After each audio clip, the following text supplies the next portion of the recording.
What's up, guys? It's Crash, and a special video for you guys today. As you know, Tom Henderson released his video from a development standpoint, the timeline leading up to Battlefield 2042 and all the management changes and the directional changes with the game, the challenges with the engine, all the stuff that these developers went through working from home and all the challenges they had. And it kind of gives us some insight and a clue and some clues as to why the game turned out the way that it did. And Tom Henderson graciously brought me on board to help him with this project and crunch some numbers and look at some of the data. I really appreciate that. If you haven't seen the video, I'll definitely put the link in the description down below. You can check that out because he has some inside sources. And the goal of this project was, rather than him just say everything, he reached out to EA for comment. We looked at some of these numbers and data and public records that we could find online to corroborate his inside sources and make sure we're giving you guys the best information we possibly can. But what I did, I'm going to break this video into two parts. I took it just a little bit further with the data. I want to look at the development, game design. I looked at the level design and the studio teams on Battlefield 2042, and we can see that a lot of them were put into their roles really late in development, so they didn't have a lot of time to get the jobs done that EA wanted them to do. So we're going to take a look at that, and it really tells us that a lot of them didn't have much time to work on this game. And then what we're going to do is I did some more research online and found some Glassdoor reviews that are extremely telling. They go right along with what Tom was saying about engine issues, management issues, and things like that. I think a lot of the changes you could really see coming that we've seen, with management over the last week. You could really see the need for that when looking at these Glassdoor reviews. They essentially, Glassdoor is where employees can rate their employer anonymously, and some of these have since been taken down, interestingly enough, because they're actually pretty candid, and I kind of see why that the company probably took them down. But I was able to screenshot it, so we're going to look at them because, again, it gives us a really good sneak peek what went on behind the scenes for this game. So let's get right into it.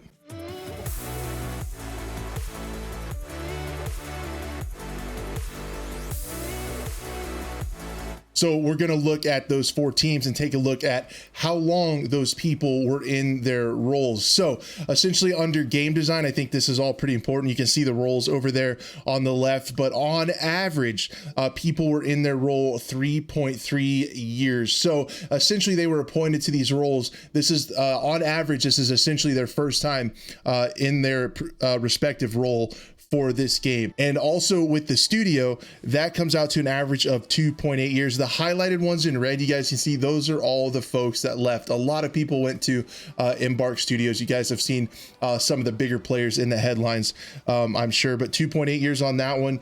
And then as far as development goes, 2.2 years. So I mean, this is just an average. A lot of these team members were not put into their roles until partway through game development. Now, one of the most interesting ones to me is the level design team. So if you look at that, you see, well, they've been there an average of 5 years in their respective role and none of them left. Now that looks pretty good on paper. However, that number is skewed pretty high by one developer. They have 16 years experience in their current role. They're not a lead or a senior level designer or anything like that. So if you really look at that, if you look over at the date joined, you can see that that person was in 2006, but every other member of the team came on board for Battlefield 5 or later. So I've seen a lot of questions, these maps don't feel like Battlefield. And in my personal opinion, the last Battlefield game with really good maps kind of almost all across the board was Battlefield 1. Well, if you look at that, there's only one person that worked prior to Battlefield 5 on the level design team. So I think that shows a lot of the reasons why Battlefield's identity, especially with the maps and things like that, have changed. A lot of these folks haven't been in their respective roles since, Battlefield 3, 4, all those fan favorite Battlefields. And that's why I believe the game looks a little bit different. But on average, the leads were in their roles for 3.6 years.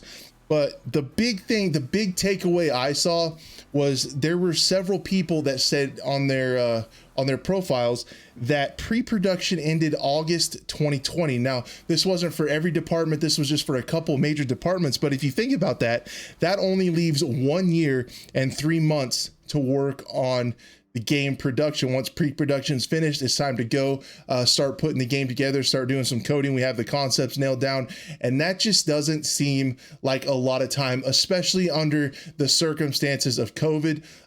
Based on what we're going to talk about really soon in the Glassdoor stuff, it really seems like EA wanted this game out before the holiday season to get those sales. That's just my opinion. I wish we could have given these developers more time to finish their vision, and hopefully they're going to go ahead and get there down the road. But I just thought that was an astonishingly low amount of time, because on the surface we think they had 3 years, but honestly it doesn't seem like it came together until much later, especially looking at some of the times that these folks were appointed to their roles. So I think that paints a pretty clear picture about how things were kind of late to get in order to begin production on this game. Now I would really like to look at some stuff on Glassdoor, which, if you guys don't know what that is, it is a website where employees current and former, can go on and anonymously rate their employer. Those are verified. So honestly guys, let's just go ahead and take a look at this stuff as best we can. A couple of these have actually been taken down since I looked at them. They're from very recent times, from late October. Let's just go ahead and look at this main one. This main one shares a lot of information. So this is a game developer who is still a current employee and has been on longer than 5 years. Now, not sure, it doesn't really matter who this is. This just gives us some insight as to what's going on behind the scenes. They definitely say people are friendly, stocks and bonus system is good. Stable job with pensions, all that's taken care of. So that's great. And I've seen that across a lot of these reviews. They're not being like mistreated or anything. It sounds like they actually enjoy working there. There's just some things that actually affect the game that I think are pretty interesting. So under cons, they say that it's officially become an EA studio. The people and passion that innovated and pushed for quality and that built older games are now gone. What is left an exoskeleton of what is one of the most innovative studios in the world. It has become a conveyor belt of the brand that is Battlefield, churning out the same title by year after by year. What the players are buying now is not Battlefield. I've heard that a lot. But instead, an EA hijacked memory of what Battlefield was or what it could be. Instead of looking how to improve the gameplay for players, monetization is dictating the direction to go with the game. Unfortunately, we can see that with the specialist system and likely the upcoming cosmetics. Based on earnings calls they're taken right from the Apex Legends book. The devs aren't really making the game decisions, a lot of which are not good, are made top down, and the talent are left devoid of innovation. Outsourcing has become a big problem too. Management and leadership are for the most part clueless. The leaders don't want to hear any feedback that isn't positive, and this includes constructive criticism. Instead, they ignore all the red flags people have been waving at them. Instead, they say the same corporate sound bites and pretend everything is fine. They rarely promote real talent. It's extremely difficult to get any salary raises. If you are a creative type and still have the hunger to create magic, steer well clear.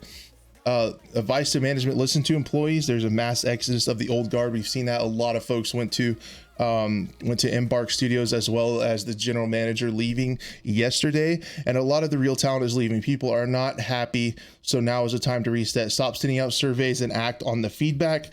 Even though some groups are happy in their teams, they're not happy with the direction DICE has gone and is heading. And I feel like that is a common theme, that management isn't listening to constructive criticism.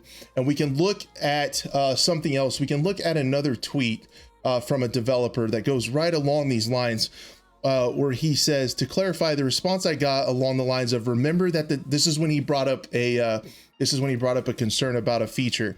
Remember that the designer of that feature is in the Slack channel, and you might hurt his feelings by asking a question like that.